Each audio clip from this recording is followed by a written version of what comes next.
మారాడన్న కానీ అలాంటి ఒక ఆలోచన చేశాడు. ప్రైవేట్ ప్రతి హాస్పిటల్ ఈ గవర్నమెంట్ హాస్పిటళ్లలో ఆరోగ్యశ్రీని డెవలప్ చేశాడు అతను. గవర్నమెంట్ హాస్పిటల్ ఆపరేషన్స్ బిగిన్ చేయించాడు.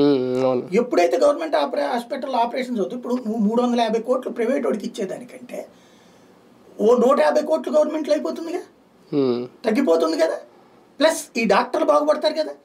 ప్లస్ ఎప్పుడైతే గవర్నమెంట్ హాస్పిటల్కే ఈ డబ్బులు ఇచ్చేస్తారో గవర్నమెంట్ హాస్పిటల్కి మంచి కార్పస్ ఫండ్ వస్తుంది, ఫెసిలిటీస్ బాగా డెవలప్ అవుతాయి. ఇప్పుడు గవర్నమెంట్ హాస్పిటల్లో ప్రాబ్లం ఏంటి? సరైనటువంటి రూమ్ లేకపోవడానికి, సరైన మెయింటెనెన్స్ లేకపోవడానికి, సరైనటువంటి ఫ్యాకల్టీ లేకపోవడానికి కారణం ఏంటి అంటే డబ్బులు లేకపోవడం. కేవలం జీతాల వరకే లేదా పైన మెయింటెనెన్స్ వరకే ఇస్తున్నారు. అదే ఇక్కడ ఈ ప్రైవేట్ వాళ్ళకి ఇచ్చే డబ్బులు గవర్నమెంట్ కాలేజీలకి ఇద్దాం అనుకున్నాడు, గవర్నమెంట్ హాస్పిటల్కి ఇద్దాం అనుకున్నాడు. తద్వారా ఇప్పుడున్న ఆరోగ్యశ్రీ దాంట్లో అప్పట్లో పద్దాకు బ్లాక్మెయిల్ చేసేవాళ్ళు.